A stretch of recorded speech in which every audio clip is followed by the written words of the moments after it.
ಮಧ್ಯಪ್ರಾಚ್ಯದಲ್ಲಿ ನಡೀತಾ ಇರುವಂತಹ ಯುದ್ಧ 39ನೇ ದಿನಕ್ಕೆ ಕಾಲಿಟ್ಟಿದೆ. ಇದರ ನಡುವೆ ಡೊನಾಲ್ಡ್ ಟ್ರಂಪ್ ಡೆಡ್ ಲೈನ್ ಮುಗಿಯೋದಕ್ಕೆ ಕೇವಲ ಕೆಲವೇ ಗಂಟೆಗಳು ಮಾತ್ರ ಬಾಕಿ ಇದೆ.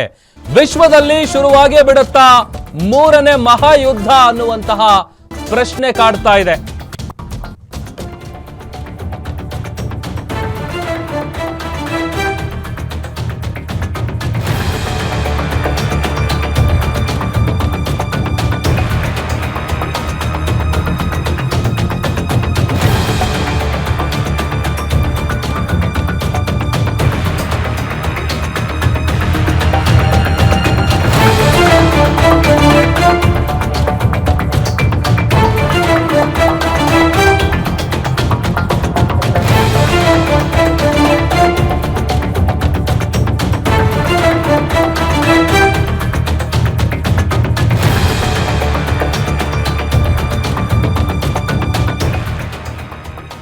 ಟ್ರಂಪ್ ಡೆಡ್ ಲೈನ್ ಮುಗಿಯೋದಕ್ಕೆ ಕೇವಲ ಕೆಲವೇ ಗಂಟೆಗಳು ಮಾತ್ರ ಬಾಕಿ ಇದೆ. ವಿಶ್ವದಲ್ಲಿ ಶುರುವಾಗೇ ಬಿಡುತ್ತಾ ಮೂರನೇ ಮಹಾಯುದ್ಧ. ಗಡುವಿನೊಳಗೆ ಒಪ್ಪಂದನ ಅಥವಾ ಇರಾನ್ ಸರ್ವನಾಶನ? ಡೆಡ್ ಲೈನ್ ಮುಗಿಯುವ ಮುನ್ನವೇ ಭಯಾನಕ ದಾಳಿ ನಡೀತಾ ಇದೆ.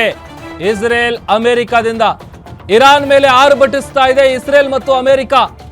ಇರಾನ್ನ ಇಂಧನ ಮೂಲ ಖರ್ಗ್ ದ್ವೀಪವನ್ನ ಗುರಿಯಾಗಿಸಿಕೊಂಡು ದಾಳಿಯನ್ನು ನಡೆಸಲಾಗ್ತಾ ಇದೆ. ಇರಾನ್ ವಿರುದ್ಧ ಅಮೆರಿಕ ಇಸ್ರೇಲ್ ಜಂಟಿ ದಾಳಿ ಕಾರ್ಯಾಚರಣೆಯನ್ನ ಮುಂದುವರೆಸಿದೆ.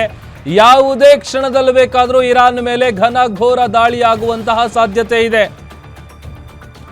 ಕದನ ವಿರಾಮಕ್ಕೆ ಅಮೆರಿಕ ಅಧ್ಯಕ್ಷ ಡೊನಾಲ್ಡ್ ಟ್ರಂಪ್ ಅವರು ಇರಾನ್ಗೆ ಕೊಟ್ಟಿದ್ದಂತಹ ಗಡುವು ಮುಗಿಯೋದಕ್ಕೆ ಕೇವಲ ಕೆಲವೇ ಗಂಟೆಗಳು ಮಾತ್ರ ಬಾಕಿ ಇದೆ. ಒಪ್ಪಂದಕ್ಕೆ ಒಪ್ಪಲಿಲ್ಲ ಅಂತಂದ್ರೆ ಇವತ್ತು ರಾತ್ರಿ ಇರಾನ್ ದೇಶದ ನಾಗರಿಕತೆಯನ್ನೇ ನಾಶ ಮಾಡಿಬಿಡ್ತೀವಿ ಅಂತ ಟ್ರಂಪ್ ಎಚ್ಚರಿಕೆಯನ್ನ ಕೊಟ್ಟಿದ್ದಾರೆ. ಸದ್ಯದ ಮಟ್ಟಿಗಂತೂ ಇರಾನ್ ಅಮೆರಿಕದ ಮುಂದೆ ಮಣಿಯುವಂತಹ ಯಾವ ಲಕ್ಷಣಗಳು ಕೂಡ ಕಾಣಿಸ್ತಾ ಇಲ್ಲ. ಹಾಗಾಗಿ ಅಮೆರಿಕ ಇರಾನ್ ಮೇಲೆ ಅತ್ಯಂತ ಘನಘೋರ ದಾಳಿಯನ್ನ ಮಾಡೋದಕ್ಕೆ ರೆಡಿ ಆಗಿದೆಯಾ? ಏನ್ ಮಾಡಬಹುದು, ಏನ್ ಮಾಡ್ತಾರೆ ಟ್ರಂಪ್? ಈ ತರದ ಸಾಕಷ್ಟು ಪ್ರಶ್ನೆಗಳು ಈಗ ಹುಟ್ಕೊಳ್ತಾ ಇದೆ. ಈ ಒಂದು ಟೈಮ್ ಇನ್ನೇನು ಮುಗಿತಾ ಬಂತಲ್ಲ, ಯಾಕಂತಂದ್ರೆ ಆ ತರದ ಒಪ್ಪಂದಕ್ಕೆ ಬರೋ ಹಾಗಿದ್ದಿದ್ರೆ ಬಹುಶಃ ಇಷ್ಟು ದಿನ ಸಮಯ ಹಿಡಿತಾ ಇರಲಿಲ್ಲ. 39 ದಿನಗಳ ಸಮಯ ಹಿಡಿತಾ ಇರಲಿಲ್ಲ. ಯಾವತ್ತೂ ಒಪ್ಪಂದಕ್ಕೆ ಬರಬೇಕಾಗಿತ್ತು. ಬಟ್ ಸದ್ಯದ ಮಟ್ಟಿಗೆ ಇರಾನ್ ಮಂಡಿಯಿರುವಂತಹ ಯಾವುದೇ ಲಕ್ಷಣಗಳು ಕಾಣಿಸ್ತಾ ಇಲ್ಲ. ಅದೇನು ದಾಳಿ ಮಾಡ್ತೀರಾ ಮಾಡಿ, ನಾವು ನಮ್ಮ ಪ್ರಾಣ ಬೇಕಾದರೂ ತ್ಯಾಗ ಮಾಡೋದಕ್ಕೆ ರೆಡಿ ಆಗಿದ್ದೀವಿ ಅಂತೇಳಿ ಇರಾನ್ ತೊಡೆ ತಟ್ಟಿ ನಿಂತಿದೆ. ಮತ್ತೊಂದು ಕಡೆ ಅವರು ಮಾಡಿರುವಂತಹ ಟ್ವೀಟ್ ಏನು, ಟ್ರಂಪ್ ಅವರ ಟ್ವೀಟನ್ನು ಕೂಡ ನಾವು ನಿಮಗೆ ತೋರಿಸ್ತಾ ಇದ್ದೀವಿ. ಅದರಲ್ಲಿ ಅವರು ಕ್ಲಿಯರ್ ಆಗಿ ಹೇಳಿದ್ದಾರೆ, ನನಗೆ ಈ ಥರದ ಘನಘೋರ ದಾಳಿಯನ್ನು ಮಾಡೋದಕ್ಕೆ ಇಷ್ಟ ಇಲ್ಲ. ಬಟ್ ಆದರೆ ಯಾರಿಗೆ ಗೊತ್ತು, ಅದನ್ನು ಮಾಡಿದ್ರೂ ಮಾಡಬಹುದು ಅನ್ನುವಂಥ ನಿಟ್ಟಿನಲ್ಲಿ ಎಚ್ಚರಿಕೆಯನ್ನು ಕೊಟ್ಟಿದ್ದಾರೆ ಡೊನಾಲ್ಡ್ ಟ್ರಂಪ್ ಅವರು. ಶಿಲಾಯುಗಕ್ಕೆ ನಿಮ್ಮನ್ನು ಕರ್ಕೊಂಡು ಹೋಗ್ಬಿಡ್ತೀವಿ ಅಂತೇಳಿ.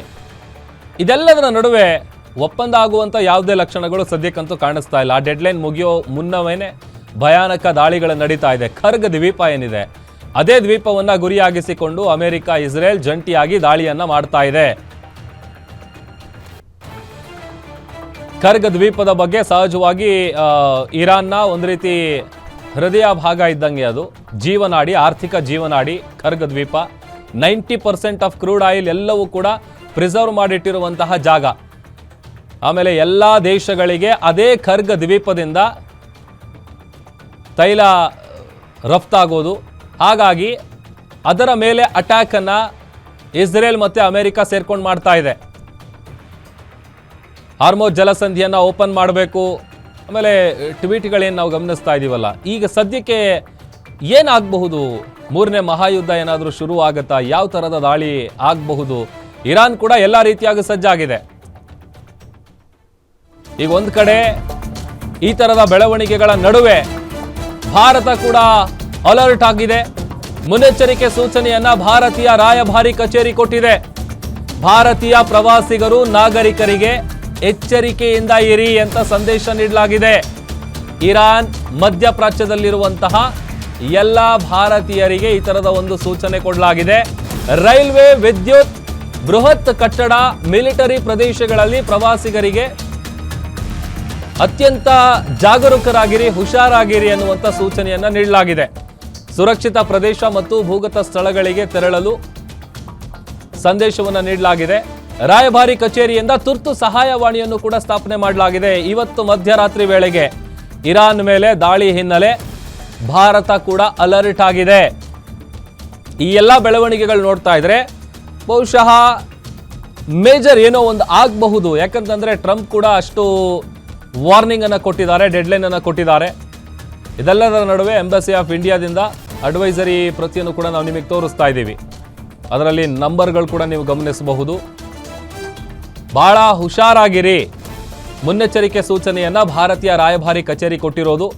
ಈ ಮಿಲಿಟರಿ ಪ್ರದೇಶಗಳಲ್ಲಿ ಪ್ರವಾಸಿಗರಿಗೆ ಸುರಕ್ಷಿತ ಪ್ರದೇಶ ಮತ್ತು ಭೂಗತ ಸ್ಥಳಗಳಿಗೆ ತೆರಳಿ ಅಲ್ಲಿರಬೇಡಿ ಅಂತೇಳಿ ರಾಯಭಾರಿ ಕಚೇರಿಯಿಂದ ತುರ್ತು ಸಹಾಯವಾಣಿಯನ್ನು ಕೂಡ ಸ್ಥಾಪನೆ ಮಾಡಲಾಗಿದೆ.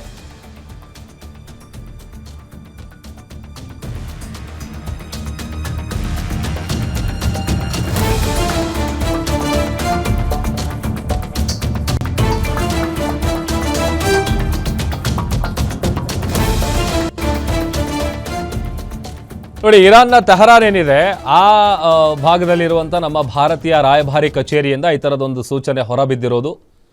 ಯಾರ್ಯಾರು ಭಾರತೀಯ ಪ್ರವಾಸಿಗರು ನಾಗರಿಕರಿದ್ದಾರೆ ಎಲ್ಲರೂ ಕೂಡ ಎಚ್ಚರಿಕೆಯಿಂದ ಇರಿ ಅಂತ, ಸುರಕ್ಷಿತ ಪ್ರದೇಶಗಳಿಗೆ ಹೋಗಿ.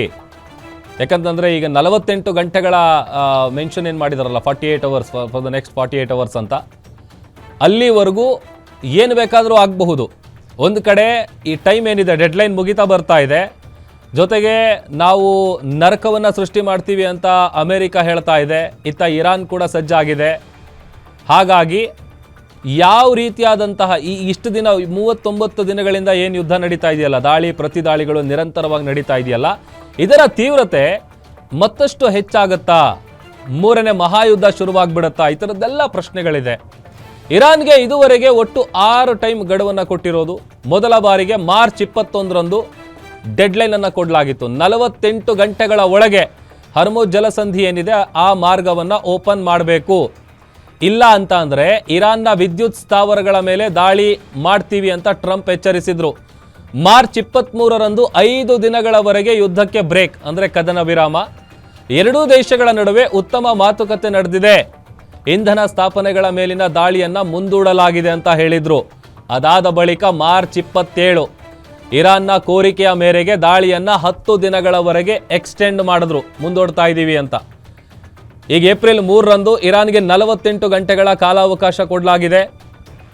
ಇಲ್ಲ ಅಂತ ಅಂದ್ರೆ ಅಮೆರಿಕ ದೊಡ್ಡ ದಾಳಿಯನ್ನ ನಡೆಸುತ್ತೆ ಎಂದಿದ್ರು. ಏಪ್ರಿಲ್ 5 ಮತ್ತೆ ಏಪ್ರಿಲ್ 7ರಂದು ವಿದ್ಯುತ್ ಸ್ಥಾವರ ದಿನ ಮತ್ತು ಈ ಸೇತುವೆ ದಿನ ಅಂತ ಟ್ರಂಪ್ ಘೋಷಿಸಿದ್ರು.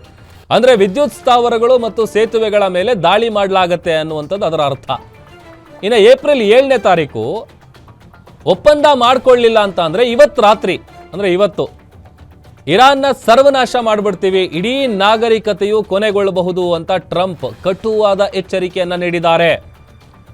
ಒಂದಷ್ಟು ಅವಾಚ್ಯ ಪದಗಳನ್ನು ಕೂಡ ಬಳಸ್ಕೊಂಡು ಪೋಸ್ಟನ್ನು ಮಾಡಿದರು, ಕೆಟ್ಟದಾಗಿ ಓಪನ್ ಮಾಡಿ ಹರ್ಮುಜ್ ಜಲಸಂಧಿಯನ್ನು ಅಂತ. ಹೀಗಾಗಿ ಈ ಗಡುವೇನಿದೆ ಅದು ಮುಗಿತಾ ಬರ್ತಾ ಇರುವಂಥ ಕಾರಣಕ್ಕಾಗಿ ಸಾಕಷ್ಟು ಪ್ರಶ್ನೆಗಳಿದೆ. ಏನು ಮಾಡಬಹುದು ಮುಂದೆ, ಈ ಯುದ್ಧ ಯಾವ ತಿರುವನ್ನು ಪಡೆದುಕೊಳ್ಬೋದು? ಯಾಕೆ ಅಂತ ಅಂದರೆ ಮೊದಲಿಗೇನು ಅಮೇರಿಕ ಮತ್ತು ಇಸ್ರೇಲ್ ಅಂದ್ಕೊಂಡಿತ್ತಲ್ಲ, ಇರಾನ್ನ ನಾವು ಆರಾಮಾಗಿ ಮುಗಿಸ್ಬಿಡಬಹುದು ಅಂತೇಳಿ. ಬಟ್ ಇಲ್ಲ, ಇರಾನ್ ಆ ರೀತಿ ಯಾವುದೇ ಒಪ್ಪಂದಕ್ಕೆ ಬರೋದಾಗಿದ್ದಿದ್ರೆ ಇಷ್ಟು ದಿನಗಳ ಸಮಯಾವಕಾಶ ಹಿಡಿತಾ ಇರಲಿಲ್ಲ. ಜೊತೆಗೆ ಆ ಒಂದು ಮೇನ್ ವೆಪನ್ ಏನಿದೆ ಇರಾನ್ ಹತ್ರ, ಹಾರ್ಮುಜ್ ಜಲಸಂಧಿಯನ್ನು, ಅದನ್ನು ಕಂಟ್ರೋಲಲ್ಲಿ ಇಟ್ಕೊಂಡು, ಅದನ್ನು ಹಿಡಿತದಲ್ಲಿಟ್ಕೊಂಡು ತಮ್ಮ ಡಿಮ್ಯಾಂಡ್ಗಳೇನಿದೆ, ಇನ್ನು ಮುಂದೆ ಯಾವುದೇ ಕಾರಣಕ್ಕೂ ಭವಿಷ್ಯದಲ್ಲಿ ನಮ್ಮ ದೇಶದ ಮೇಲೆ ದಾಳಿ ಆಗಬಾರ್ದು, ಒಂದಷ್ಟು ಷರತ್ತುಗಳನ್ನು ಹಾಕಿರೋದು. ಅದನ್ನು ಒಪ್ಕೊಳ್ಳೋದಕ್ಕೆ ಇಲ್ಲಿ ಅಮೆರಿಕ ಏನು ಮೊದಲು ನೀವು ಹರ್ಮುಜ್ ಜಲಸಂಧಿಯನ್ನು ಓಪನ್ ಮಾಡಿ ಆಮೇಲೆ ಮಾತುಕತೆ ಮಾಡೋಣ ಅಂತ ಇಲ್ಲ. ಮೊದಲು ನಮಗೆ ಕ್ಲಾರಿಟಿ ಸಿಗಬೇಕು, ಅದಾದ ಮೇಲೆ ನಾವು ಈ ಕದನ ವಿರಾಮ ತಾತ್ಕಾಲಿಕ ಇದೆಲ್ಲ ಬೇಡ, ನಾವು ಯುದ್ಧ ನಿಲ್ಲಿಸಬೇಕಂತ ಇದ್ದೀವಿ, ಬಟ್ ನಮ್ಗೆ ಆ ಒಂದು ಅಶ್ಯೂರೆನ್ಸ್ ಸಿಗಬೇಕು. ಅಲ್ಲಿವರೆಗೂ ಕೂಡ ನಾವು ಯಾವುದೇ ಹಂತಕ್ಕೆ ಬೇಕಾದರೂ ಹೋಗೋದಕ್ಕೆ ರೆಡಿ ಇದ್ದೀವಿ ಅಂತ ಇರಾನ್ ಕ್ಲಿಯರ್ ಅಂಡ್ ಕಟ್ ಆಗಿ ಹೇಳ್ತಾ ಇದೆ.